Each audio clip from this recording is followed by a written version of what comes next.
Finnish artists of the 19th and 20th centuries never or rarely find themselves on the pages of art history books.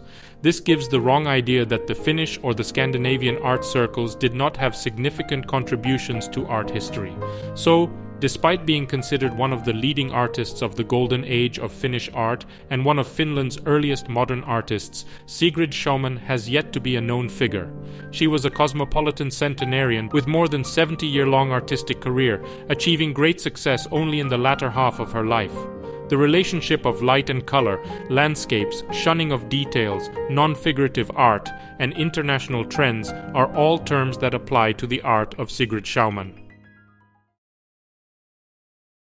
Unlike in other 19th century fine art academies in Europe, women were free to pursue an artistic career. Despite this, the social and political consequences could not be avoided. Women artists had to make sacrifices in their private lives to continue their profession. Some of them never married and even preferred solitude. Many others found spouses or partners who were also artists or worked in culture. Sigrid Schauman was the most radical in this context, by not marrying the father of her daughter and deciding to raise her alone. For an upper-class woman, this was exceptional and socially unacceptable by the standards of the time. Following Finland's independence in 1917, the cultural policy changed when the need to construct a new visual identity for the country arose. Official cultural policy favored Finnish figurative art. Established male artists, such as the sculptor Waino Aaltonen and the painter Akseli Gallen-Kallela, were enlisted to create a new country's desired national imagery. The demand to develop national art in Finland grew, but did not apply to women. Women, including Schauman, took a more open-minded view of modernist trends.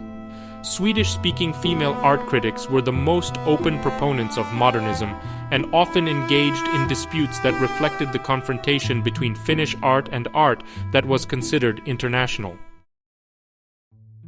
Sigrid Schauman was born on Christmas Eve in 1877 in an upper-class Finnish family with a military and clerical background. Because of her father's military career, the Schauman family spent Sigrid's childhood in Imperial Russia and Poland. After her mother died in 1885, the family returned to Finland, where Sigrid studied at the Finnish Art Association Drawing School from 1899 to 1904. After finishing her studies, Schauman went abroad to further her studies, spending some time in Copenhagen, Italy, Paris, and Egypt. After her return to Finland, Sigrid had a daughter with businessman Reguel Wolf, who quickly passed away, leaving her to fend for herself and her daughter. In need of a steadier income, she began working as an art critic for Dagens Press newspaper in 1920. After ending her 30-year career as a critic in 1949, she spent a decade between France and Italy. During her long life, Schauman witnessed how Finnish society evolved from a part of the Russian Empire to a modern industrial country before passing away in 1979 at the age of 101. Sigrid Schauman's interest in art began in her childhood home, where she learned to admire the beauty and harmony of nature. She regarded her family's gardener as her mentor of color, who had an unfailing eye for it. After finishing school in Helsinki, she entered the drawing school of the Finnish Art Association under Helene Schierfbeck, another essential Finnish artist of the 19th century. Here, Sigrid's tendency toward colors was understood and appreciated. Thus, Schierfbeck inspired Schauman's original modernism. Her early period is characterized by using a darker color scale compared to her later works, with a clear structure, strong contrasts and contours. During her travels abroad after 1904, she met with Sonia and Robert Delaunay, two representatives of Orphism and Simultanism, whose way of using color and light can be traced in Schauman's art. Her artistic career suffered during her art critic days, but Schauman compensated with a creative rebirth. At the age of 72, she retired from writing criticism and spent many years in the south of France and Italy. These years, she thoroughly clarified her palette, marking a kind of rebirth as an artist and the beginning of a new period of robust creativity. She also had the opportunity to follow Henri Matisse's work in the chapel in Vence. In the south of France, she rediscovered her lost childhood world and experienced a kind of shock of dazzling beauty, which opened her eyes to the world as a pure shimmer of color and light. This immaterial experience was meant for Sigrid Schauman, an artistic rebirth.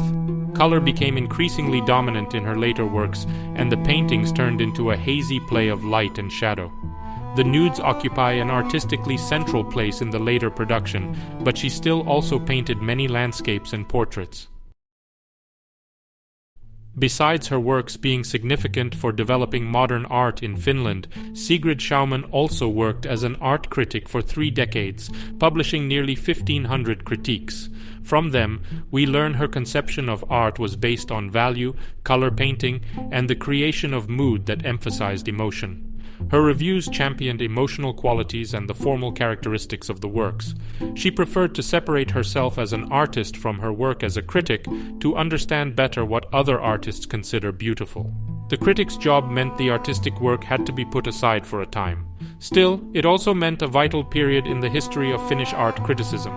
As a critic, Sigrid Schauman was very knowledgeable, straight to the point, and level-headed. She clearly expressed her opinion and justified it as well. Not only did Schaumman become the court critic of the Swedish artists, but she also drew attention to the Finnish artists. She wrote some of the best and most insightful contemporary criticism of the art of Magnus Enkel, Werner Thom, Ellen Thesleff, William Lundberg, and Rabbi and Torger Enkel.